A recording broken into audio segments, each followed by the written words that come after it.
Hello everyone and welcome to today's video.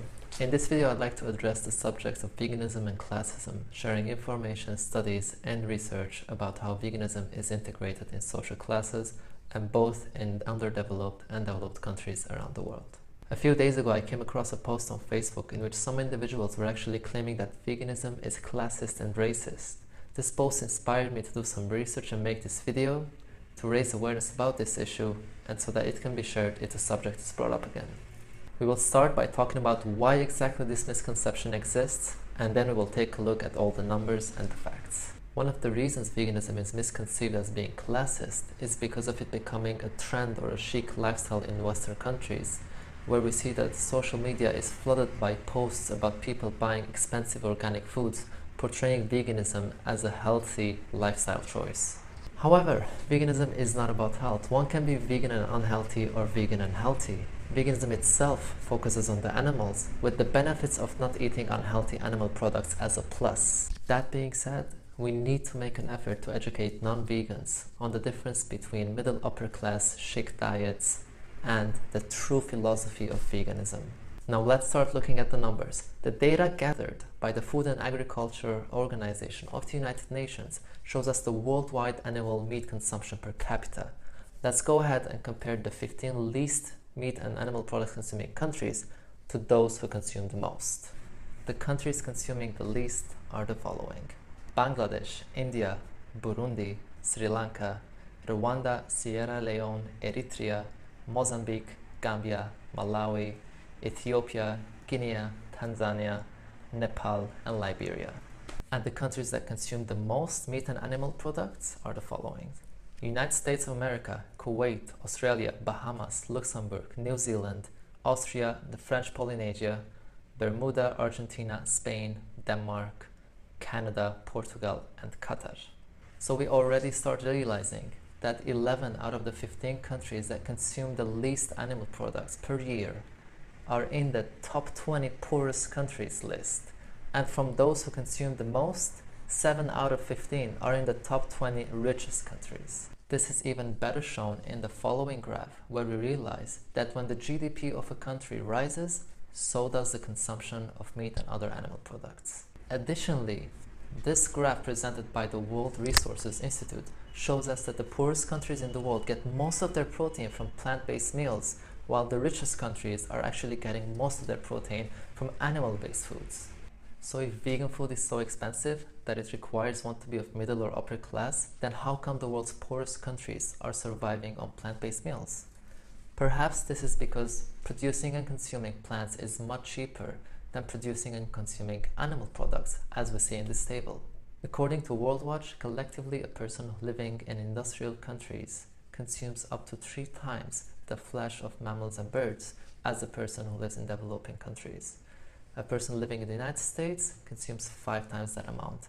And once we take into consideration fish and dairy, Western Europe is the world's largest consumer of animal products. So if the poorest countries in the world can't afford animal products, then what are they eating? Let's check out what the 10 poorest countries in the world survive on. In the Democratic Republic of Congo, people are surviving mostly eating cassava, cooking it with palm oil and peanut sauce. In Burundi, the diet is heavy in carbohydrates. People are surviving on cassava, corn, millet, sweet potatoes. In Liberia, people are typically eating cassava, peppers, sweet potatoes, ginger, palm oil, and no meal is complete without our famous rice. In the Central African Republic, people are mostly consuming cassava and millet again, using onions, garlic, and different types of herbs. In the Central African Republic, most people are surviving on millet or sorghum. They use onions, garlic, and peanuts to add some flavor. Palm wine and banana wine are their favorite beverages. Rural families in Malawi grow their own maize, which is a staple of their diet. All they have to do is add some bean sauce with it. Haiti is one of the poorest countries in the world. The majority of their population lives with less than $2 per day. This is used to go to the market and get some rice and beans to feed the whole family. With 95% unemployment rate, Zimbabwe is the world's 3rd poorest country.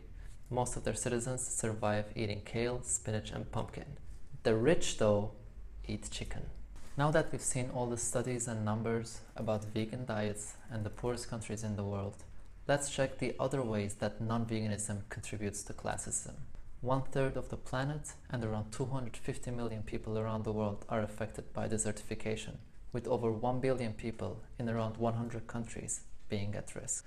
These people include many of the world's poorest, most marginalized and politically weak citizens. In just 15 years, the number of international migrants worldwide has risen from 173 million in 2000 to 244 million in 2015. Of the world's nearly 7 billion humans, 1 billion are malnourished, and feeding half the world's grain crop to animals raised for meat, eggs, and dairy is a significant waste of natural resources. Cornell ecologist advises animal scientists that the US alone could feed 800 million people with the grain that is given to livestock. Even the United Nations did a study that showed that a global shift towards a plant-based diet is vital to save the world from world hunger, fuel poverty, and the worst impacts of climate change. Realize that 82% of starving children live in countries where food is given to animals that are then killed and eaten by more well-off individuals in developed countries. 1/4 of all grain produced by third world countries is now given to livestock in their own country and out. Now that we've covered all the studies, numbers, and facts showing us that veganism is actually integrated in all social classes, let's check out the community behind this movement.